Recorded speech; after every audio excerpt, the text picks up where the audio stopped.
Today, y'all, we're making a vermicompost bin. So vermicompost is just like regular composting, but we're using actual worms to process the food waste. Reg Wiggler, funny name, I know. Reg Wiggler decomposing worms. They're really efficient. They can eat their body weight in food per day. So about 1,000 worms is about a pound of food.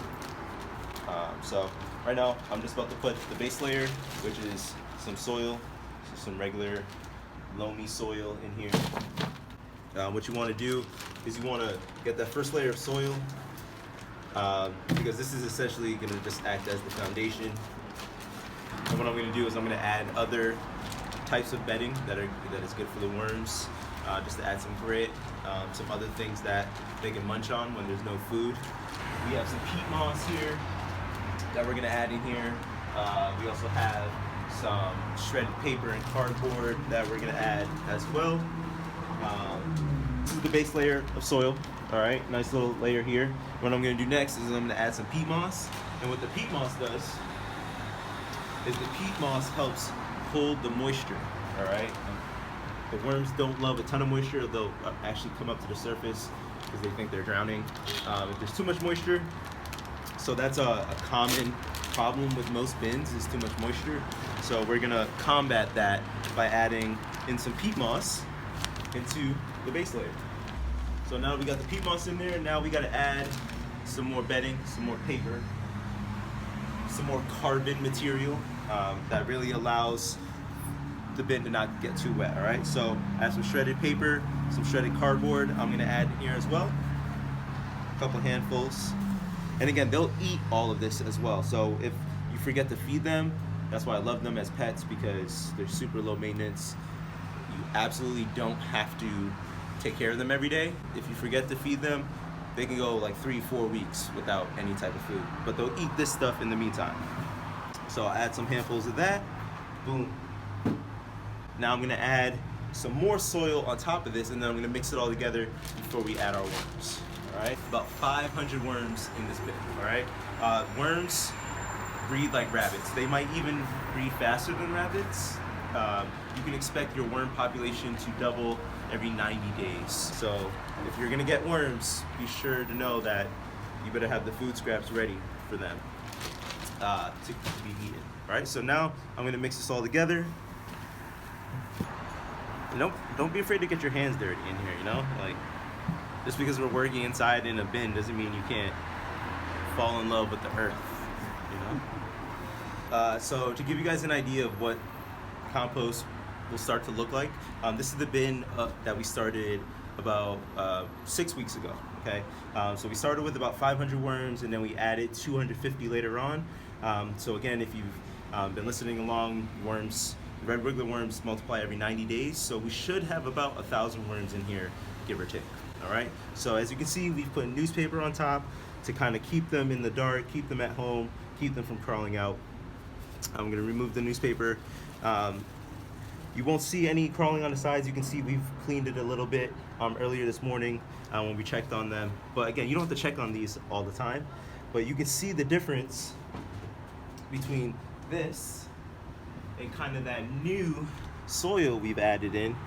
It's kind of, this one's a little bit lighter, more soil based, and this one here is a lot more moist, cast-like, and this is what you really want to start to see as it takes shapes. So when you're starting the vermicompost, you won't expect to harvest your compost for about, again, depending on how many worms you have, for about 3 to 4 months when you first start. We're about 6 weeks in, so you've already seen the consistency it's taken after the first 6 weeks. So imagine what it's going to look like in 4 months. Just so I can show you guys what is happening underneath all this goodness. So as you can see, these worms are munching. There's no smell. I wish you guys could actually be here right now, because there is no smell to this. This smells like just like any other soil, and we've put about 10 pounds of food in here you want to pop over to this side, this is the side we just fed. And as you can see, the worms have made themselves right at home.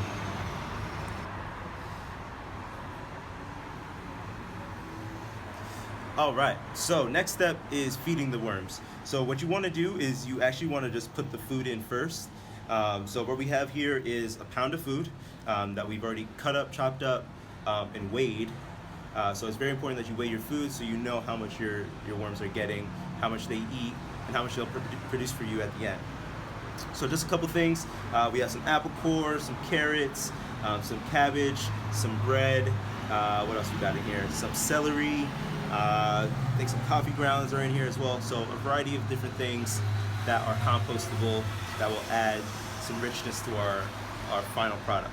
So the food that we use, all of this stuff was frozen. So what we do is when we have our food waste, we throw it in our containers or in our bags that we want to keep it in. Obviously, we're not feeding our worms every day, so we like to freeze our food. And that actually helps the worms eat the food a little bit better because of those little microcosms and those little microorganisms that are on the fruits and the vegetables that like to eat at the cold fruit. It's really weird, it's really scientific. I don't want to get into that, that's a new video. But it's really cool, so that's why we like to freeze our food, keep it fresh, keep the worms happy. So what I'm gonna do is feed them over here on the left. I'm just gonna plop this food here. Boom. So this is where the magic happens. What I have here is 500 Reg Wiggler worms from Uncle Jim's worm farm. All right. Shout out to Uncle Jim. Shout out to Uncle Jim. He's been hooking it up. I don't know if you can get a glimpse in here. It's probably a little dark. But what I'm gonna do is I'm gonna reach my hand in here. All right. And we're gonna make some magic. All right. Here we go. So I want you guys to feel and see what we're working with here. These worms, by the end of the year, will come in the thousands, okay? So, really low maintenance, really awesome. They really just add so much richness to the soil. We have a bunch of plants here that we have worms in, and they really are the best compost destroyers on Earth, all right? So what I'm gonna do is plop them right on top of the food, all right? What you don't want to do is you don't want to break them up. They love being together.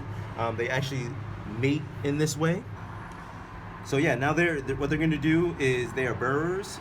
Burrowers. Tough word, y'all. So what they do is they like to stay about 6 inches below the soil.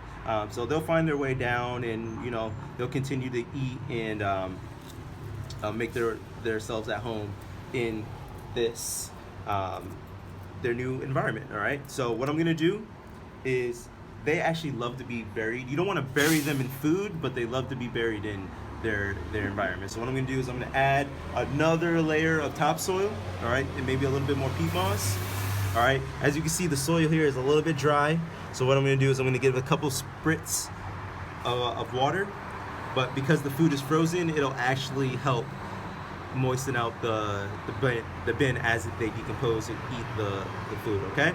So in about 3-4 months, we should have new compost ready for you guys to see. And there you have it, guys. So that's just a little bit of vermicomposting, a quick little setup in a bin that you can do anywhere, at home, on your balcony. It doesn't matter, no excuses. This is just a little part of what we can do to really control ourselves, control our waste, and really impact the environment. So no excuses, y'all. I'm here on my balcony, I have plants here, we have compost here. So just get it done. Do your part.